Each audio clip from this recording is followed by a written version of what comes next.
time to mature. ये परिपक्व होने का समय है। And righteousness is the message और धार्मिकता ही वो संदेश है that when the body of Christ grasps this message, जब मसीह की देह ये संदेश थाम लेती है, oh, the body of Christ will start to rule and reign on this earth. तो मसीह की देह पृथ्वी पर राज्य और प्रभुता करने लग जाएगी। Amen. आमेन।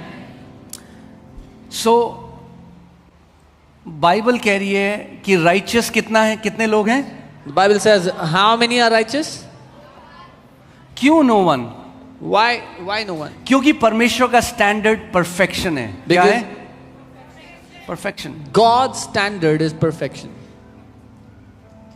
सिद्धता परमेश्वर का स्तर है। याकूब 2:10 मैंने आपको बताया था, अगर व्यवस्था की आपने एक बात तोड़ दी तो आप सारी बातों में दोषी ठहरे।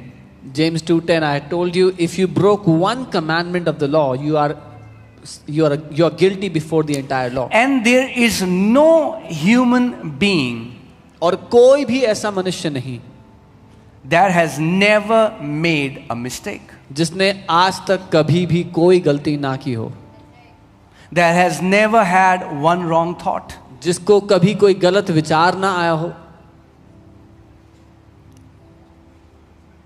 सो परमेश्वर की नजर में एक भी धर्मी नहीं। So in the eyes of God not even one is righteous. इसीलिए हमने क्या सीखा पिछले 2 हफ्तों में कि धार्मिकता क्या है? एक क्या है?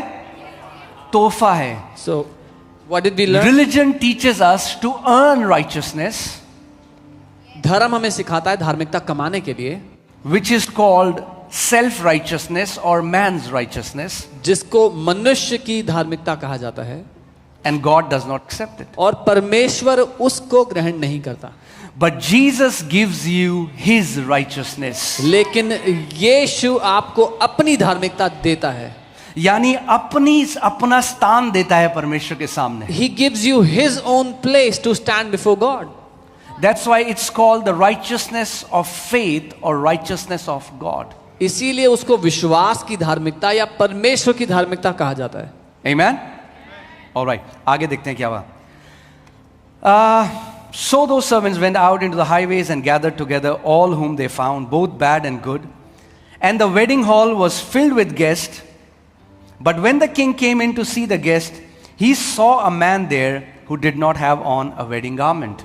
तो जब वो दास बाहर गए तो अच्छे बुरे भले सबको अंदर लेकर के आ गए और एक बड़ी भीड़ इकट्ठा हो गई वहां पर विवाह के घर में। लेकिन जब मालिक ने आकर के देखा तो एक व्यक्ति था जिसने विवाह के वस्त्र नहीं डाले हुए थे। क्या नहीं डाले थे व्यक्ति ने? विवाह में कौन से लोग बुलाए गए थे? सब लोग कैसे थे वो? अच्छे और बुरे। So all kind of people were invited, good or bad. ठीक है, मगर अच्छे बुरों के बीच में एक और भाई साहब थे जिन्होंने जो शादी के जो वस्त्र हैं वो नहीं डाले थे। So among the bad and the good there was one person that was not wearing the clothes fit for a wedding. आगे। So he said to him, friend, how did you come in here without a wedding garment? हे मित्र, तू विवाह का वस्त्र पहने बिना यहाँ क्यों आ गया? पुराने समय में क्या होता था? What used to happen in the old days? जब एक बड़ा शादी का भोज होता था और एक राजा इनविटेशन देता था तो राजा जितने गेस्ट थे उनको एक ड्रेस भी भेजा करता था, जो ड्रेस पहनकर ही आप शादी में आ सकते हैं। उस ड्रेस को ना पहनना मतलब प्रोटोकॉल्स को डिसोबे करना। In the olden days when the king would send a wedding invitation, along with the invitation the king would send dresses for the event, for the occasion, and those who are not wearing that dress are breaking the protocol.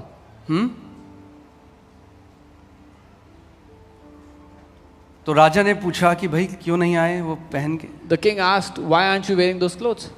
He was speechless. वो उसका मुंह बंद हो गया। Then the king sent to the servants, तब उस राजा ने सेवकों से कहा, bind him hand and foot, take him away and cast him into outer darkness. There will be weeping and gnashing of teeth.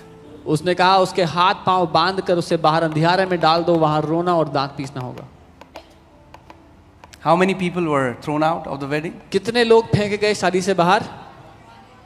One. एक। Not the bad ones. बुरे वाले नहीं, the one who was not wearing the wedding garment. वो एक जिसने शादी के वस्त्र नहीं डाले हुए थे।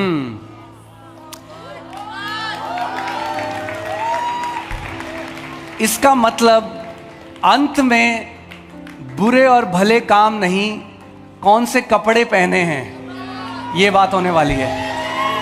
That means in the end, it's not going to be about what works you did, good or bad, but what clothes you're wearing, that's going to decide. Amen? अगर कपड़े खुद के पहन के चले गए, If you wore your own clothes to the wedding, तो accept नहीं किए जाओगे। you will not be accepted. अब ये क्या है खुद के कपड़े? What is this? Your own clothes? Oh, hallelujah. Isaiah 61:10. यशाया 61 उसका 10। I will greatly rejoice in the Lord. My soul shall be joyful in my God. For he has, who has?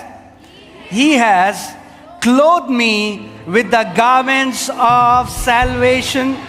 He has covered me with the robe of righteousness. Hallelujah.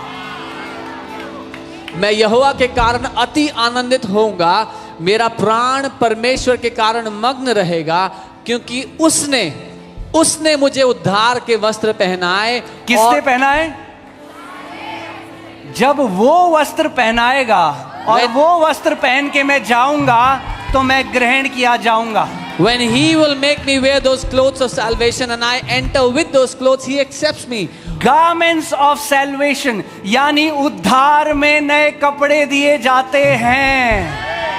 That means in salvation you receive new clothes, new clothing. Robe of righteousness. धार्मिकता का चोगा। ओ यानी righteousness ही हमारे कपड़े हैं। That means righteousness is our clothing. Amen. Oh, hallelujah. So now understand this. अब समझो, The nakedness in the garden. वो जो अदन के बगीचे में नंगापन था, Now अब God has given us new clothes, परमेश्वर ने हमें नए वस्त्र दिए, and that's His righteousness. और वो उसकी धार्मिकता है। अब ये व्यक्ति जो अपने कपड़े पहन के गया था, ये क्या है? Now this man who was wearing his own clothes, what are these? Oh, hallelujah. Isaiah 64:6. यशाया 64:6।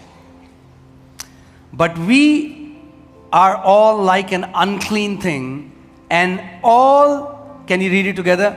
And all our righteousness are like filthy rags.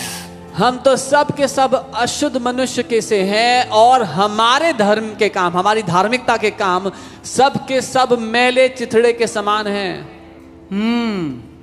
तो कितना दान कर लो, पुण्य कर लो, ये चढ़ा लो, वो चढ़ा लो, सब चढ़ा लो, मगर अगर परमेश्वर के सामने खड़े हो गए तो आत्मा में, in the spirit realm, Lord sees us wearing rags, filthy rags. So no matter what you donate, what you give, do all the good things in the spirit, आत्मा में परमेश्वर देखता है कि फटे पुराने चिथड़े पहन रखे हैं। क्यों? क्योंकि एक दिन आप चढ़ा लोगे चढ़ावे, Because one day you will offer offerings. हाँ, मगर उन 10 करोड़ गलत विचारों का क्या जो आपके अंदर उठते और बैठते? But what will you do of those 10 crore wrong thoughts that वो you think ईर्ष्या, of? The वो jealousy, जलन, the वो envy, व्यभिचार के विचार, वो एक दूसरे से कंपटीशन, वो ये सारी चीजें, the profane thoughts, the competition, all these things.